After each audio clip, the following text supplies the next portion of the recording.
ഇപ്പോൾ നല്ല സന്തോഷത്തോടെ കൂടുന്നുണ്ടല്ലോ എല്ലാം, നല്ല സന്തോഷത്തോടെ.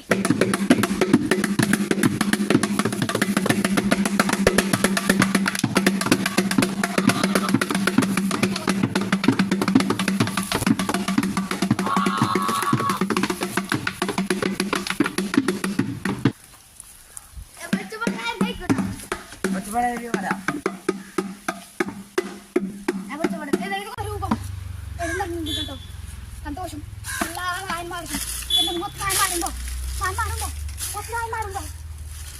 അതൊന്നും നമ്മൾ ശരിയാണ് അല്ലേ? അത്ര വരക്കും ഇന്ന് ഭഗവാനെ കണ്ടിരക്കുന്ന ആയവരെ ശ്രദ്ധിച്ചു. പഞ്ചഭൂതങ്ങൾക്ക് അതീതമായിട്ട് വർദ്ധിക്കുന്ന പരബ്രഹ്മ സ്വരൂപനെ കണ്ടിട്ട് ഉത്തരമലബാറിലെ അഥവാ തറവാടുകളിൽ കന്യാളപ്പന്റെ സാന്നിധ്യം കൊണ്ടുവരുവാനായ കണ്ണോട് പാടി പാറ്റയം വീട് തറവാട്, അതിലൊരു തറവാട് തന്നെ